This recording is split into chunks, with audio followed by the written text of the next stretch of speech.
Sonic 3 is the movie that has a story and a script so good that it made Jim Carrey come out of retirement. Well, script may be too loose of a word.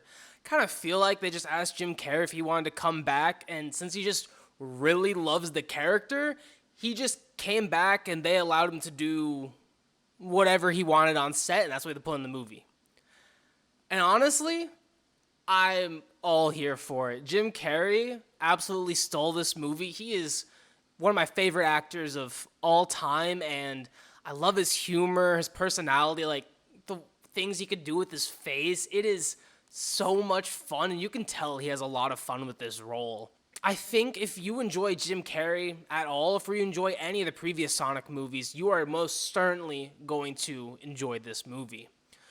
Personally, I kind of like Sonic more than I do Mario. I think the Sonic universe is just a lot more engaging, has better characters, and it makes a little bit more sense. However, Mario does have the better games.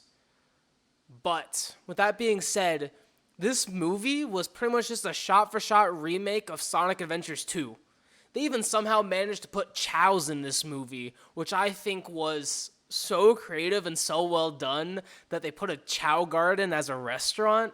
I most certainly did not expect that, but it was fun and it made me laugh. And I feel like there are a lot of moments in this movie that were just fun.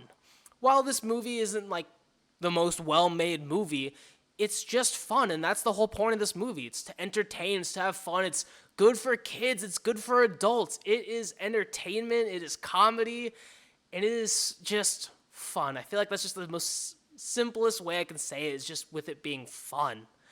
And with the cast, as always, Ben Schwartz is amazing as Sonic, and Keanu Reeves. Honestly, I thought Idris Elba was going to say he was too good to play Knuckles, but after seeing the behind the scenes of him recording his lines, he absolutely fits. And then when they got Keanu Reeves, I was like, this cast is incredibly stacked. I have no clue why they're having these high caliber actors playing these furries, but he did a good job. He wasn't great for Shadow, but he did a good job.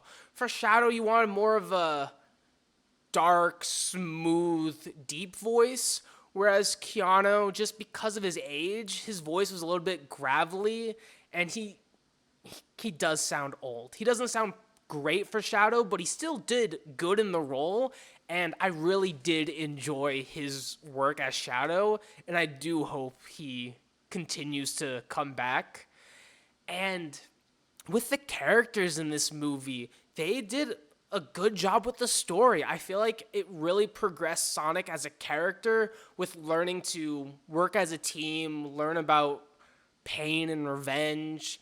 But the standout in terms of storytelling and character development is absolutely Shadow. I mean, if you've played Sonic Adventures 2, you know exactly what you're going to go into for this movie. But if you don't, this is such a great story arc where you have this character that parallels Sonic so well. And we've seen this in other universes where Sonic came to Earth and he found a home, whereas Shadow came and was experimented on and found a friend. But then what happens when that friend is taken from him? And then his journey through that, through the pain, his quest for revenge, and then the resolution to his arc was so well done. Again, Keanu did good, but damn, I really, really wanted Hayden Christensen. I think he would have been perfect, but c'est la vie. The comedy in this movie, I think, was good. It was a lot of fun. Of course, not all the jokes land, but in what comedy movie does 100% of the jokes land? They still did a great job. They're very creative jokes. They had some good meta humor. And again, you got Jim Carrey. Jim Carrey did this dance sequence with himself through a hallway.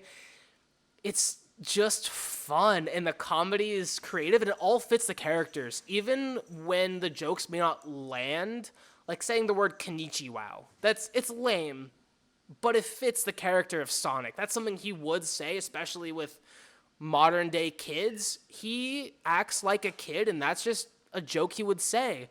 And the action in this movie was a lot of fun. It was fantastic CGI, and seeing Shadow in action was really cool. I kind of liked how they didn't completely explain his powers, and there was just showing what he could do just because they gave the exposition and the time to more important things. But the action, I think, is better here than it has been in the previous movies, whereas this one felt a lot more connected, a lot more excited, much more amped up, and by far, my favorite scene is an action sequence where you have Super Shadow and Super Sonic to the song Live and Learn. You can't get anything better than that. I love that song. If you haven't heard it, you're on YouTube. Quickly go to it and come back to the video. Listen to the song because it is just so good, and I still can't believe that came from a Sonic game. It is such an amazing song, and it is a great sequence. I absolutely loved it. And the most shocking part about this movie, they gave Shadow a fucking gun. I never expected that in a kid's movie at all. But I mean, if you played the Shadow games, especially the sequel, they actually gave him a goddamn gun. It was in the trailer too, and that was still shocking. It was so funny and I loved it. But perhaps the biggest thing that they've set up with this movie is they have already confirmed development for a sequel coming out in 2027. And we did get the reveal at the end of a mystery character I won't get into, but also Metal Sonic. I am such a fan of Metal Sonic. I think that the concept and design, the sleek look with the little circle in the middle, it's such a good look, and it's such a fun introduction to the Sonic universe. I am really excited to see how they tackle it in live action.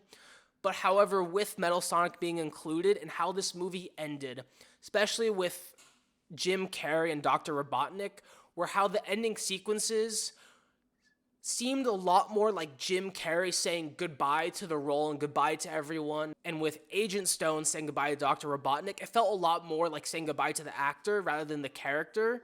So I really do hope that they keep Eggman out of it, or at least let Jim Carrey retire, because I don't think they can ever really replace him. And you can move on from Robotnik. He had a good ending, he had a good run, and I feel like if they move on from him, it gives the writers a lot more creative freedom with the characters of creating new villains for Sonic, as in the games, most of the times it is just Dr. Robotnik. But what happens if you do something else? Let's give a new origin to Metal Sonic and the characters to come. Let Robotnik rest, because it's Jim Carrey. You really can't replace Jim Carrey.